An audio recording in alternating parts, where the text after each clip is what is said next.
Magandang araw, future public servants. Welcome to our Civil Service Examination Review for the August 2025 Civil Service Examination. Civil Service Examination. I am Raymond Romeo Q. Domingo, your verbal skills coach here at RD Education and Publishing OPC. And over the next 2 sessions, we will break down the core verbal techniques you need from vocabulary building and context clues to analogies and critical reading strategies. I will guide you to the step-by-step examples, shortcuts, and how to avoid common mistakes and traps during the examination. I just want you to know that your success in the civil service examination begins with understanding how questions are crafted and how your mind can outsmart these things. So have your notebook ready, and then let's settle in. Let us turn these challenges into your strengths so that you will be able to pass the most coveted eligibility for your professional stature. Handa na ba kayo? If you're ready, let's get started.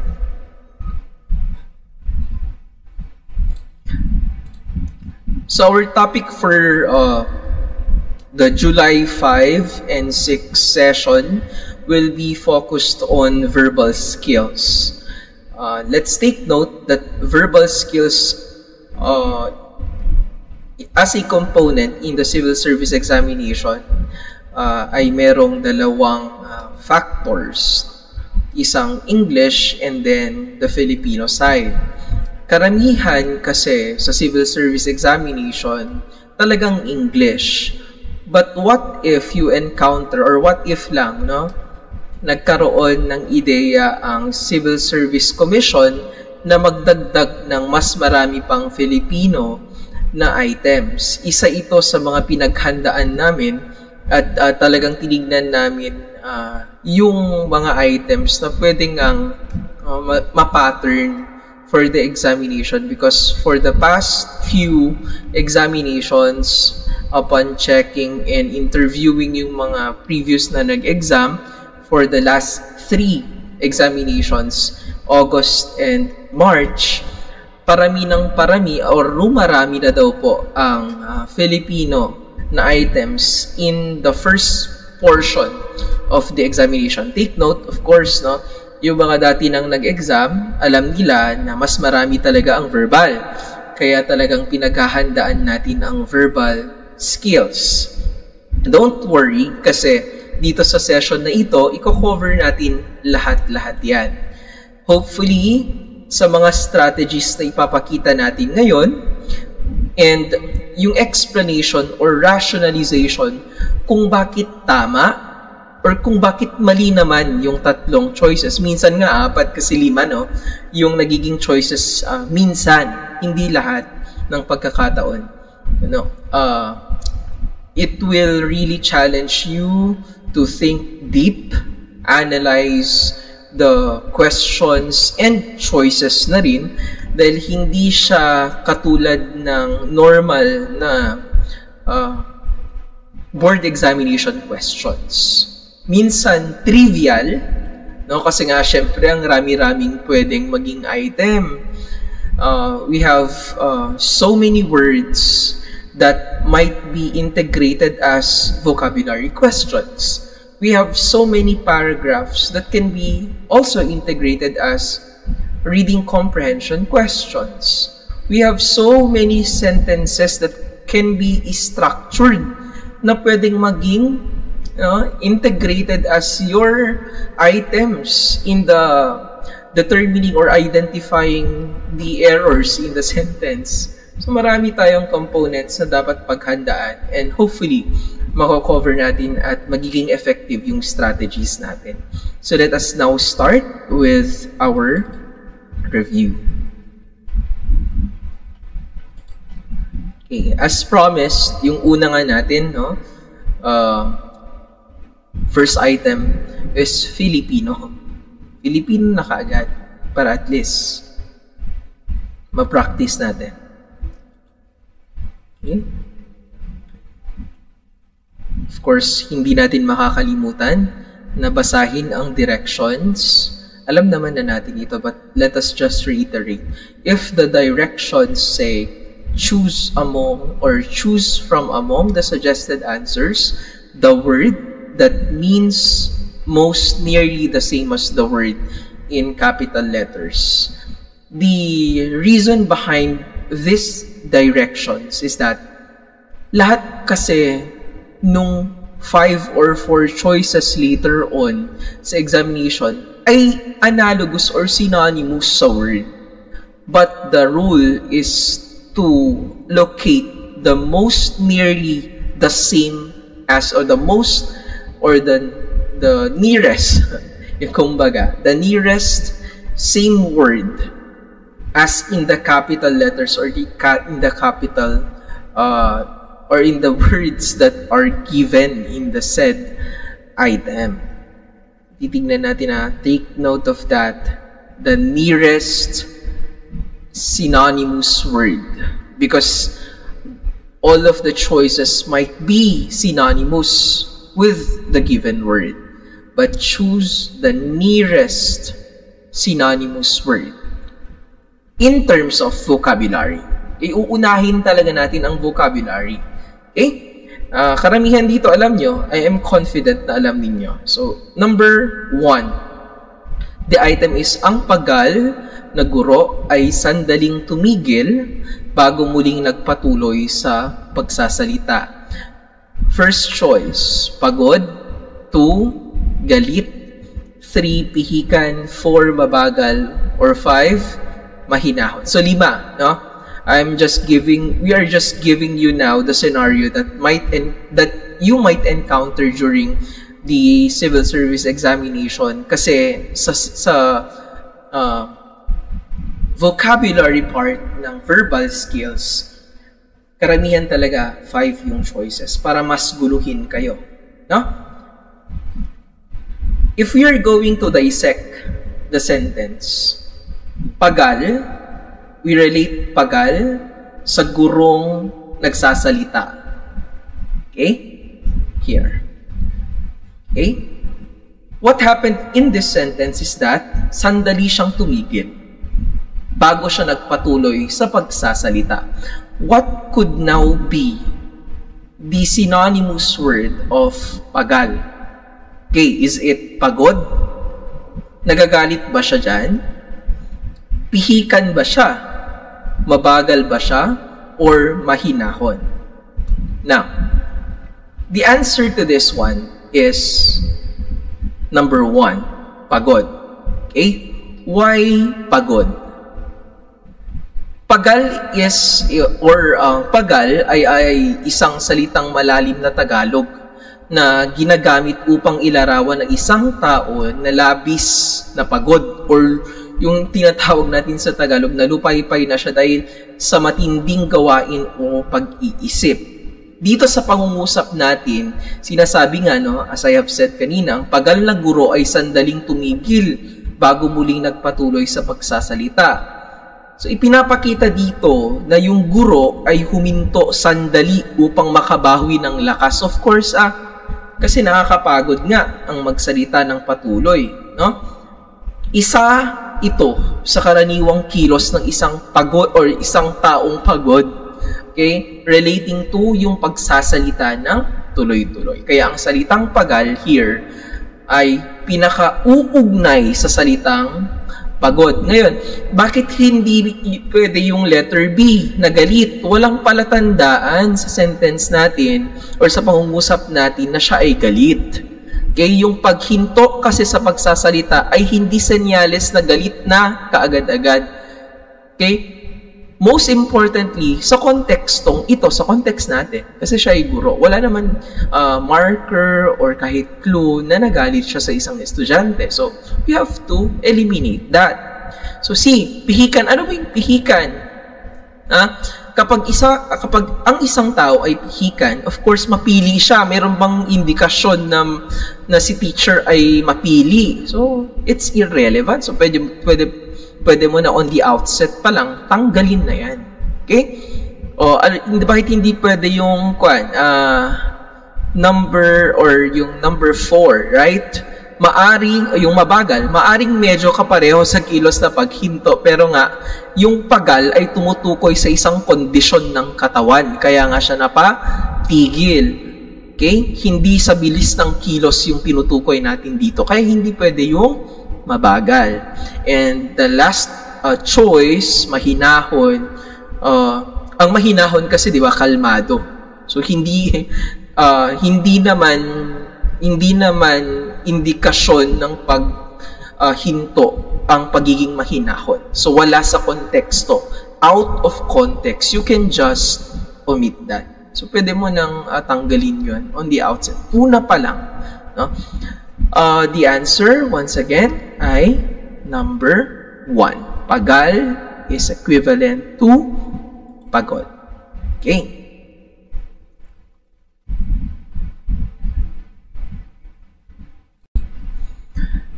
Alright, so we now move forward to the second question. Here, English na siya, okay? A special group in the police force is believed to be engaged in furtive activities. Okay? Number 1, illegal. 2, suspicious. 3, unusual. 4, worthy. And 5, secret. Alright. Ang una kasing ginagawa minsan ng mga examinees, no, finifit yung substitute na synonym term doon sa kung ano yung given na word. For example, yung furtive, sinasubstitute nyo with number 1. For example, ginagawa niya siyang illegal activities, pwede kaya? Or suspicious activities kaya? Unusual activities kaya? Worthy activities? Or 5, secret activities kaya? Now, most of the time, nagiging effective siya in other board examinations but not in the civil service examinations. Bakit? Dahil kagaya nga ng sinabi ko kanina, most of the choices there are really synonymous with the term. Only that, you have to spot the nearest term that would fit the context being asked to you.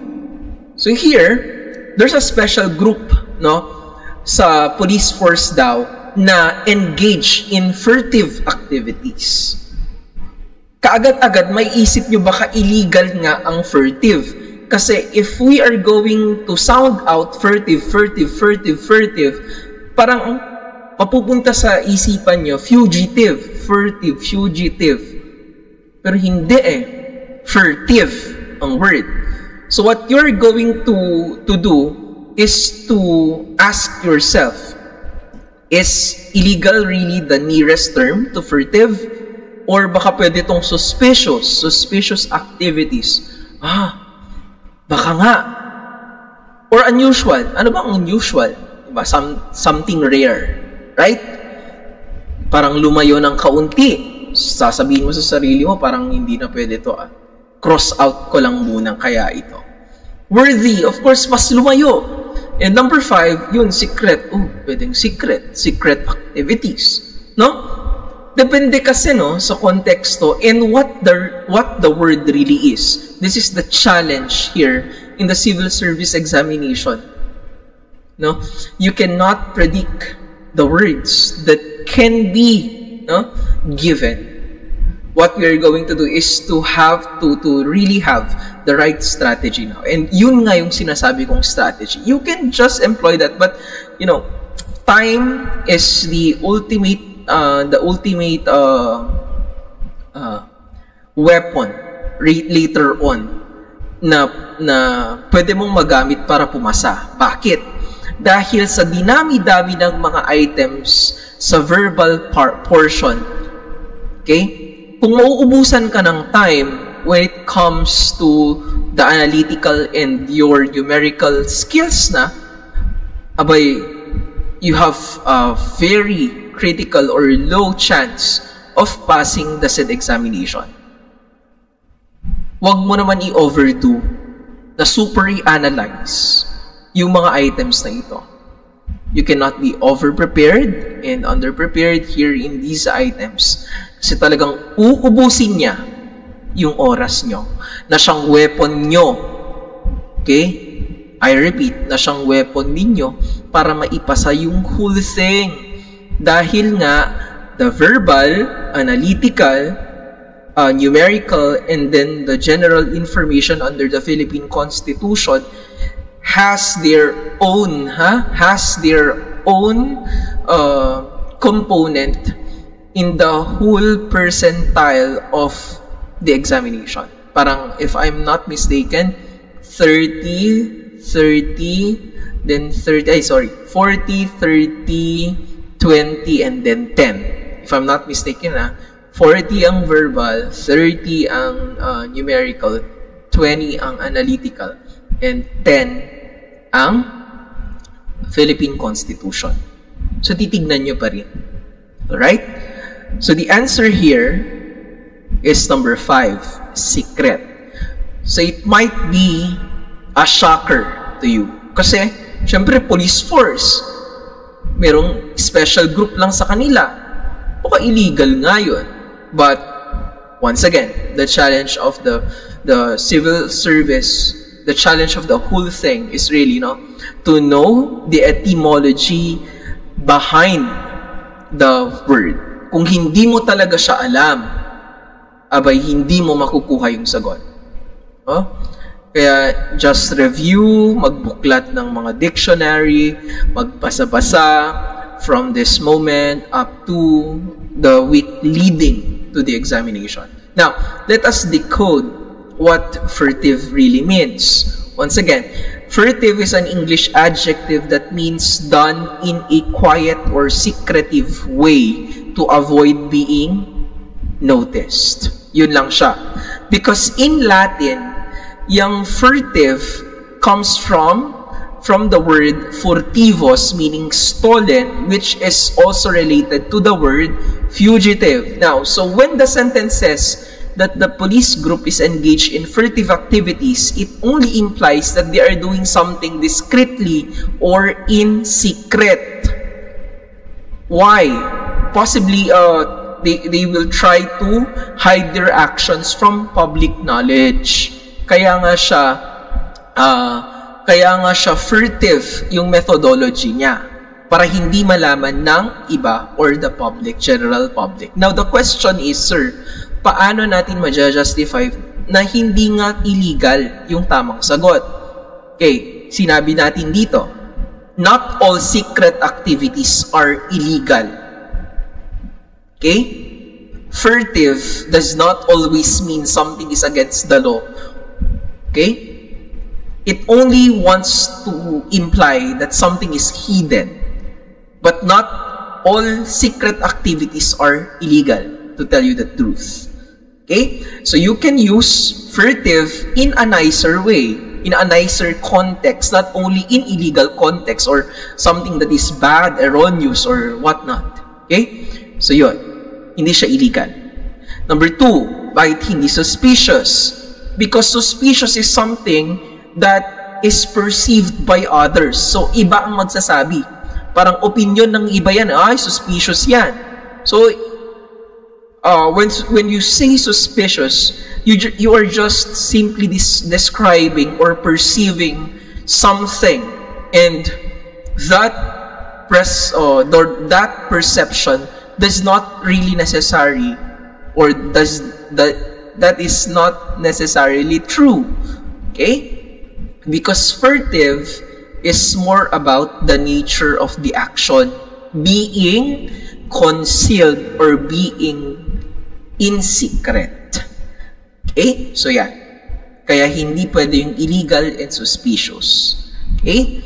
Now, unusual, sinabi ko na kanina, medyo malayo na siya. Because when you say something is unusual, something is rare, or strange, it doesn't really fit here in this context. Paulit-ulit ko itong sinasabi yung context dahil sentences or paragraphs, situations are contexts, basically context. Okay? Now, yung 4, sinabi ko na kanina, worthy completely unrelated here. So, furtive does not describe something admirable or commendable. That's why the correct answer, once again, is your number 5, secret. Okay? We now move forward to the third question. Right? Nasa ikatlo pa lang tayo. The question is, the defense presented its case to the jury in a trenchant manner. So, this context ay nagaganap sa korte. Meron kasi tayong prosecution and the defense. Kapag defense, yun yung nagtatanggol or itinatanggol niya yung akusado or the suspect in a certain criminal case, for example. So, yun yung konteksto nito. Now, yung word na ibinigay ay trenchant. Ano kaya din yung trenchant dyan? Basahin natin ulit. The defense presented its case to the jury. Yung mga jury is your judge. Okay?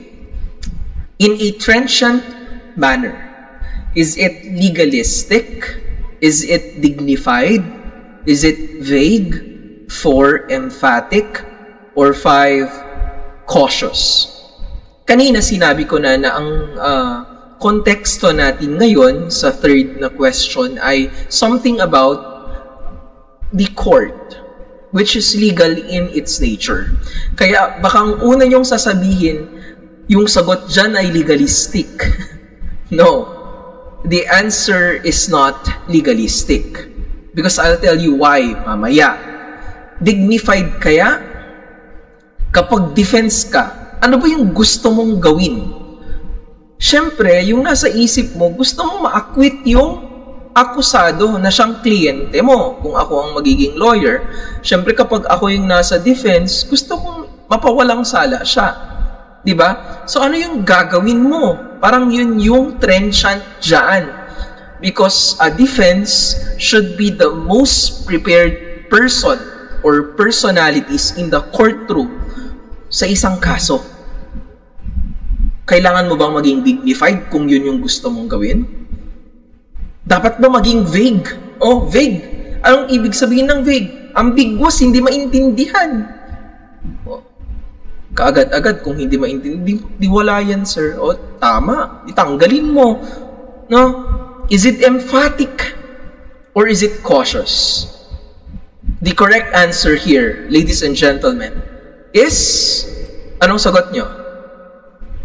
The answer here is number 4, emphatic. Because when we say emphatic or trenchant, trenchant is an adjective, salitang naglalarawan, that only means clear, forceful, and dapat effective in expression or style. You know, ladies and gentlemen, we use trenchant in contexts of speech or even arguments. Na-fit nga dito sa konteksto natin ngayon. Kasi talagang ginagamit ng mga lawyers or ng mga judges ang trenchant na term to explain how the argument was made. Okay? Which is, kuya, kapag sinabi natin trenchant, dapat powerful, dapat direct siya, dapat super penetrating na talagang ia-acquit mo. No? Mapapawalang sala yung akusado. Now, in the sentence, once again, the defense presented its case in a trenchant manner, meaning they explained it in a strong, confident, and impactful way because they want to make a strong impression to the jury na siyang judge nung kaso. Okay? Now, bakit hindi pwede ang legalistic? When we say legalistic, you are overly focused sa technical legal rules or jargon. Alam niyo, hindi pwedeng mangyaring overly focused ka or super, what do you call this one? Super, na-oosi ka sa mga ginagamit mong mga terms. Gusto mo palaging, highfalutin o hindi na maintindihan. No? That's not how you impress the jury in a case. You have to impress them with strong arguments, which trenchant really is here, in accordance to our context. Now, bakit hindi pwedeng dignified? Of course, alangan naman super honorable, because when we say dignified, ladies and gentlemen, it means respectful or honorable. Hindi rin naman pwede na at all times respectful or honorable ka na lang, and then you miss the point of explaining your point in a direct and forceful manner. Paano din ma-acquit? Kaya puro ka met respect to the honor, hindi pwede. Okay? So, vague, of course, that's the opposite of trenchant. Baka mamaya yung opposite niya yung ibigay, no? At least alam ninyo, vague. Okay? 5, cautious. Hindi pwedeng maging cautious. Because when we talk about trenchant, it's being forceful or convincing. Now, if you are so careful or reserved, you may not be able to convey your arguments more effectively than being trenchant talaga. Okay? It is not the tone of someone speaking trenchantly, as we say. Okay? That's why the correct answer, once again, is number 4. Ayan, we are now down to our 4th question or item. Okay, basahin natin. Ang mga magbubukid ay nabihasa sa paggamit ng kalabaw bilang katulong nila sa pagsasaka. Take note ha, nabihasa. Now, is nabihasa, number 1, nagsawa? Is nabihasa nagtiwala? Is nabihasa nasanay? Or number 4, natuto? Or number 5, nahirapan? Basahin mo ulit. Ang mga magbubukid ay nabihasa sa paggamit ng kalabaw bilang katulong nila sa pagsasaka. Now, this is really more or the easier item out of the 4 na meron tayo so far, because you already know the root word, bihasa. Okay? Something na, ano din ang sagot? Ang sagot dito ay kapag bihasa, ang ibig sabihin ay naging eksperto. So, ang sagot ay number 3. Nasanay na sila. Nabihasa, naging eksperto, naging sanay. Okay? Doon sa ginagawa nilang pagsasaka, dahil nga sila'y dahil sa madalas na pagsasanay or karanasan doon sa kanilang ginagawa. Which is, sa kontekstong ito, once again, pagsasaka. Dito kasi sa pangungusap, sinasabi na ang mga magsasaka ay bihasa na o sanay na gumamit ng kalabaw, gamit nila sa pagsasaka. Now, bakit kaya hindi pwede yung nagsawa? Because nagsawa is the kabaligtaran. Okay, napagod siya o nawalan siya ng interes. Right? Hindi rin pwede yung number 2, nagtiwala, tumutukoy sa pagtitiwala, hindi tumutukoy sa pagtitiwala ang salitang nabihasa. Okay? Which is contrary nga, dahil ang nabihasa ay pagiging sanay or pagiging eksperto of something. Hindi rin pwede natuto. Okay? Pero, sige, let's give it. Malapit siya sa totoo lang. Ngunit, ang natuto ay nagsasaad ng simula ng pagkatuto as compared doon kasi kapag sinabi mong nabihasa, mas mataas na yung antas na yun. Dahil hindi lang siya natuto, nasanay pa siya na ginagawa niya yun. Eksperto na siya of something. Okay? And number 5, hindi rin pwede dahil ang nahirapan, hindi tumutugma doon sa meaning ng nabihasa, which is kaginhawaan. Yung ginhawa niya sa paggawa dahil sanay na siyang gawin yung isang bagay. Okay? Sana maging klaro ito sa inyo. Alam ko na kung nakuha ninyo kahit in the first glance lang. Okay? So we move forward to the next one. Alright, we now move forward to the next item. Okay, English naman siya. Pilos insensitivity has created animosity to the workers' demands. Is animosity distrust? Hostility number 2? Is it 3, fear? Is it 4, distance? Or is it 5, dependence? Kapag titignan nyo ulit yung sentence, makikita ninyo na there's something negative about it. So most probably, for you to get the correct answer, you have to also look into a really negative adjective or word in the choices. Okay? Now, pilos insensitivity. This is negative. Merong bad character si Pilo. Now, this bad characteristic has created animosity to the workers' demands. Therefore, animosity now could be, what could be your answer? The answer is hostility. Okay? Animosity is hostility because when we talk of animosity, it means something or a person having a strong dislike, resentment, or active hostility.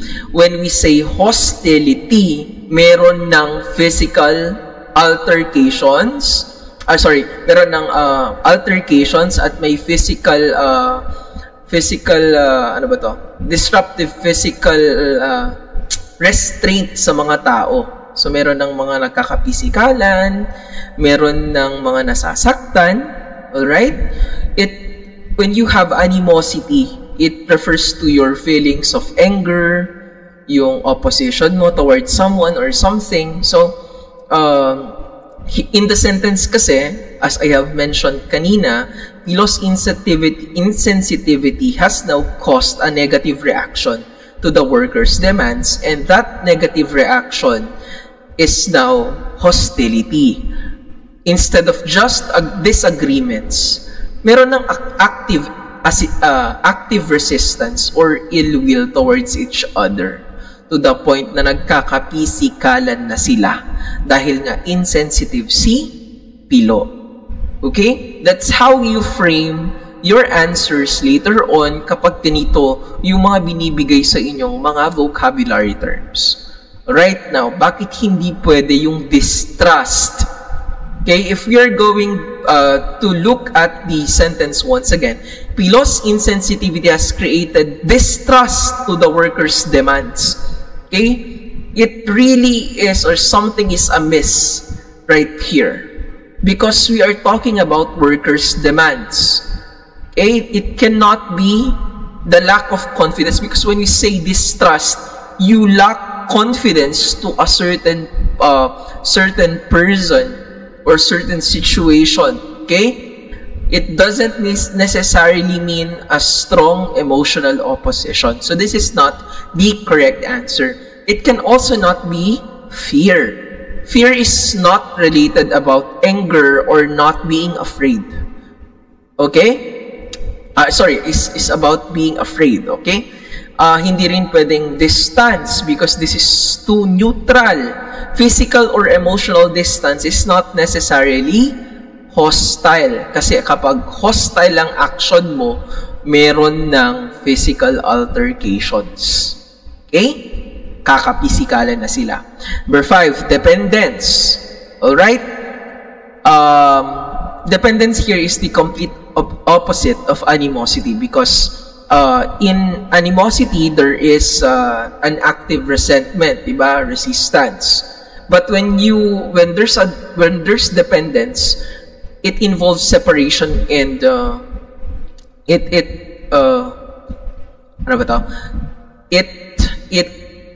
wait lang. Dependence is more of reliance sa isang tao or isang bagay, no? Kasi kapag animosity talagang may conflict sa dependence, parang sinasabi mo lang, I completely depend on you. I completely rely on you. So this is not the correct answer in this particular context. Therefore, the answer to this item is number 2, hostility. Animosity, hostility.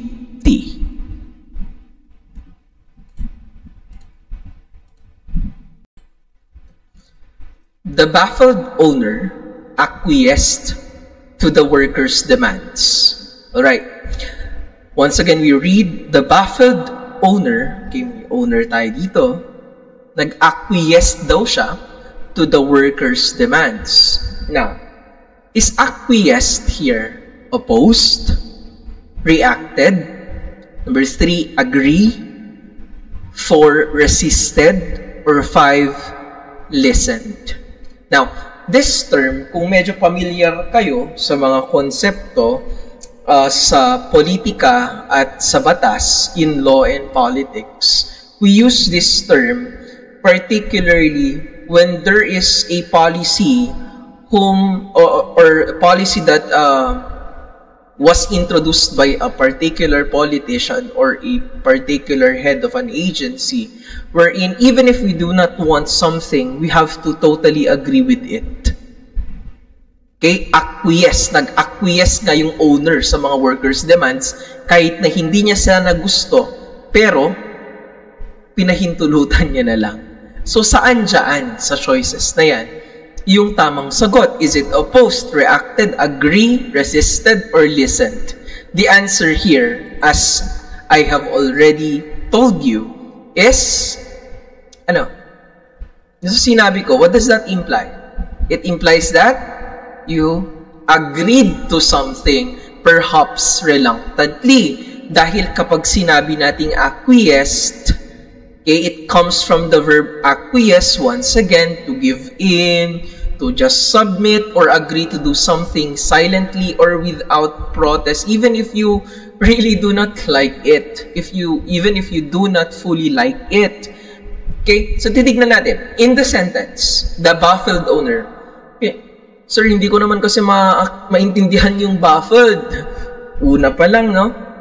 Yun yung challenge talaga. So we really have, talagang kargado dapat tayo ng vocabularies when we take the civil service examination.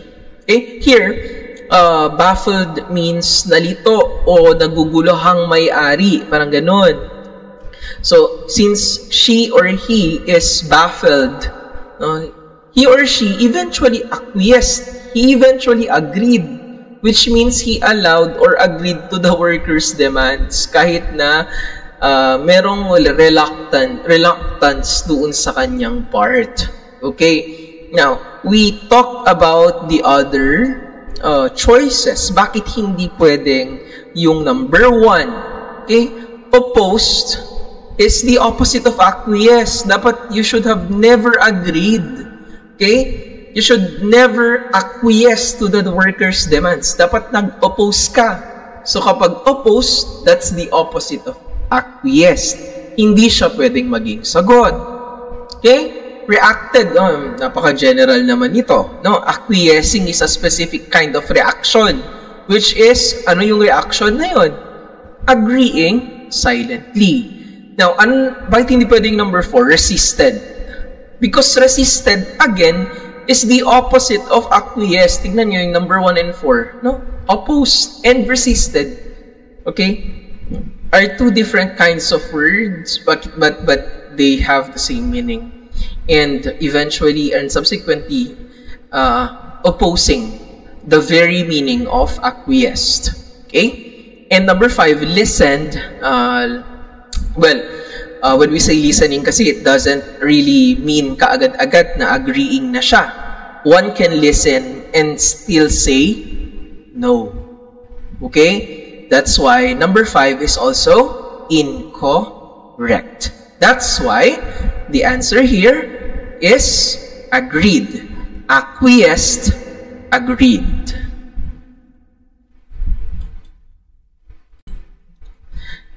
Alright, we now move forward to the next item. Alright, the recommendation of the Wage Council is repugnant to the employers. I repeat, the recommendation of the wage council is repugnant to the employers. Okay, may recommendation yung isang parang ang wage council kasi is parang yung dole natin, no? So there's a recommendation by the dole, for example, that is repugnant to the employers, meaning yung mga bosses. Ano yun? Anong ibig sabihin din ng repugnant? Is it acceptable sa mga employers? Is it objectionable by the employers? Is it beneficial to the employers? Is it degrading to the employers? Or number 5, is it embarrassing to the employers? Yung rule natin kanina, kapag masyado ng malayo, in the first instance, tanggalin. Diba? So, ano yung mga pwedeng tanggalin natin? Degrading, embarrassing. Yung tatlo, tignan nyo, meron na kayong 33% of getting the correct answer if we have omitted number 4 and number 5, which are really off tangent na doon sa konteksto natin. It's among acceptable to the employers, it's objectionable to the employers, or number 3, beneficial to the employers. Now, uulitin ko yung hard truth ng civil service. You really need sufficient amount of background or knowledge sa vocabulary when you take the examination, because without it, you may not be able to get the correct answer. Sure, alam nyo yung synonymous terms, but once again, the mechanic of the whole mechanic of this particular examination under verbal skills is to get the nearest and the best answer. Okay? In this case, the answer here is number 2, objectionable. Because when we talk about repugnant, it means extremely distasteful, unacceptable, or even offensive to the mind or feelings. So when the wage council recommended something, the employers, it implies that the employers do not like the recommendation of the wage council. They probably strongly object to it. Kaya nga siya objectionable. Kaya siya repugnant. Because if something is repugnant, once again, ladies and gentlemen, that person finds it deeply disagreeable or objectionable. Hindi ako sang-ayon. I object to it. Okay? Now, we look closer to the choices. Hindi pwedeng number 1. Because acceptable is the exact opposite of repugnant. Hindi pwedeng number 3, because when we say beneficial, it describes something helpful or good, which clearly repugnant is not. Hindi rin pwede degrading, means you only say degrading when the context gives you something that is humiliating or lowering in dignity. Number 5, embarrassing. Hindi rin pwedeng embarrassing, as I have said kanina, because it refers to causing shame or discomfort when we say embarrassing kasi. It does not necessarily mean strong opposition. Therefore, once again, the answer, if we talk about repugnant, we say objectionable. Alright, we now move forward to the next item. Okay, this is relatively easier. Okay, alam kong kaya ninyong sagutin ito. Sanctuaries for wildlife have dwindled alarmingly in the last decade. So alam niyo na kung anong sanctuaries, no? Sanctuaries relate to wildlife. Mga tigers, mga rare animals. Okay. Nag-dwindle daw alarmingly in the last decade. So titignan ninyo yung mga items. Is dwindled the same or we will, number one, best describe or is number one, the nearest synonymous term to dwindled. Sige. Or is it changed? Number two. Is it decreased? Number three. Is it multiplied? Or is it five, deteriorated? Sige nga. What could be the correct answer? If you say dwindled, if something has dwindled alarmingly, something, the answer is something decreased. Okay, I know yung initial reaction ninyo is a shocker. Diba? It's a shocker. Bakit? Ba't hindi pwedeng deteriorated? I'll explain why mamaya. Because when we talk about dwindlings, okay, or dwindled means to gradually become fewer. Gradually become fewer. Kung hindi yun sapat, sabihin na lang natin dwindled is smaller or less in number or amount. Take note, number or amount, quantity. So when we say something is dwindling, it implies that there is a steady and often alarming reduction. Nababawasan. Okay? In the sentence kasi, it says that wildlife sanctuaries have dwindled alarmingly, meaning their number or yung extent of wildlife sanctuaries here in the Philippines, for example, has gone down sharply in the past 10 years. That's why it just decreased. Kasi kapag sinabi ninyong disappeared or deteriorated, magkakaiba na yung meaning niya. Disappeared is too extreme in this particular context. Dwindled means, as we have said, nagbawas o kumonti. Hindi na totally nawala. Okay? Because when we say disappeared, totally siyang nawala. Right? Kapag sinabi naman natin changed, it's too vague. It doesn't indicate if the change was positive or negative. Diba? Or if it involved reduction, wala. So, it's vague. Tanggalin natin ang mga vague terms. Multiplied? No. When it dwindled, then it's the opposite of dwindling yung multiplication because multiplied means dumaming. Tanggalin natin yan. And number 5, deteriorated. Ito tingnan nyo. Kapag deteriorated kasi, nanghina ang kalidad. It's the quality, not the quantity. Okay, when you say, it deteriorated, it got worse in quality, it's not referring to quantity. Because when something dwindled, it refers to the number or size, not the condition of something. Okay? So, the correct answer in this particular scenario or context, okay, is number 3, decreased.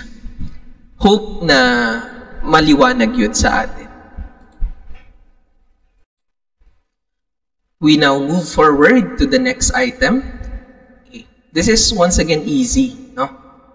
Recklessness always entails jeopardy. So when we say jeopardy, is it danger? Is it crisis? Is it apprehension? Is it control or aggression? One thing comes to mind. Kapag jeopardy, alam nyo na, it's danger. Okay? Pero you have to check once again kung pwedeng maging choice rin yung number 2, 3, 4, and 5. Okay? You have to be you still have to be very careful in choosing yung right na term. Baka kasi sa context na ito, ang jeopardy ay biglang naging crisis, apprehension, control, or aggression. But don't you worry, wag na mag-overthink. Alright? The correct answer, since jeopardy, as we all know, is danger. So when we say jeopardy, okay, you are in serious jeopardy, you are in serious risk of harm, loss, or danger. So when something is in jeopardy, it is in a dangerous or hazardous situation. And in this sentence, my dears, The sentence says that recklessness always entails jeopardy. So when you are reckless, it carries or it always carries with it the risk of harm or danger. That's why you have to be careful. Huwag maging reckless. Always. Parang yun yung sinasabi sa mga nagmomotor, di ba? But if you are so reckless, alright, you expect that there be harm sa inyo. Okay? Why are the other choices not the correct answer? Number 2, crisis. As we all know, it's a serious situation. But not all danger is a crisis. Yun naman yung analogy natin dyan. Because jeopardy, as we all know, is a broader concept. And not necessarily, there's not necessarily an escalation to crisis. Number 3, apprehension. Ano bang ibig sabihin ng apprehension? This is the feeling of fear or worry. Hindi naman about sa risk that is being carried out through recklessness or jeopardy. So, hindi siya pwedeng maging sagot. Number 4, control. It's the opposite because, di ba, sinabi natin, ang recklessness, out of control ka. Kapag out of control ka, you're in dangerous or you are in a dangerous position. Yun nga, no? So if you have control, then that's the opposite of jeopardy. Ano naman ang aggression? Aggression involves hostile or violent behavior. Wala namang sinabi dito, no, na violent or hostile actions. So, hindi pwedeng maging aggression. Therefore, for this item, our answer is danger for the word jeopardy. Alright, we now move forward to the next item. Ayan, parang medyo madali yata yung past 2 items. Bibigyan natin ng notch yung ating review item at ito nga, binigyan tayo ng isang mahirap na question or item. We have to be very careful in dissecting this particular sentence because this is too confusing for us, no? And once again, there's no substitute in really knowing what the word really is. But, as we can see dito sa screen natin, this question or item is what we call, yung tinatawag natin sa English, na metaphorical question. Merong metaphor. May ginamit na mga things or icons or even mga scenarios, alright, that can be likened to life as a whole. Tingnan natin. Business, yun yung ginamit. Business, like life, is much too extensive and requisite to be wholly by any checklist, formula, or theory. Parang basically sinasabi niya, ganito ang buhay na parang isa siyang business kasi napaka-extensive niya at requisite niya kasi walang checklist, walang formula, or walang theory na makakahuli, okay, na define what life really is. Parang gano'n yung sinasabi niya. Okay, is requisite then structured? Is it changeable? Is it too extensive and too changeable? Is it too complicated? Is it too shapeless? Or is it too confusing? Sa number 5. Sige, I'll give you time to think. Just remember, business, like life, sabi niya, is much too extensive and requisite. Something that will define life that we have here. Okay, is it structured, changeable, complicated, shapeless, or confusing? I know what is in your mind right now. Baka iniisip nyo, complicated ang sagot. Pwede. Pero baka meron pa. No? It's much too extensive and requisite. Because in this particular item, the answer is changeable. Tama. Number 2, changeable. Sir, bakit hindi complicated? This is well debated, no, on all platforms. But for this particular review center, I am declaring that the answer should be changeable. Why? I'll tell you why. Lequiescent is not a standard word in modern dictionaries like Oxford and Merriam, because it appears sa mga poems, sa mga stories, mga philosophical contexts, no, na pinapublish noong 17th, 16th century. Alam niyo ba na ang interpretation nila sa lequiescent noon ay becoming fluid? Okay? Masyadong literal, becoming fluid naman. Alangan naman becoming fluid talaga. Or is it melting? No? Isa pa. Or it is in a state of dissolution or change. Yan ang ibig sabihin ng lequiescent sa mga philosophical contexts if we are to inquire about it. Hence, in a metaphorical usage, kagaya nga nung sinasabi natin dito sa sentence natin about life and business, lequiescent suggests that something is not fixed, it is in flux, it is capable of constant transformation, and not easily defined or contained. Lequiescent. Yung mga yan.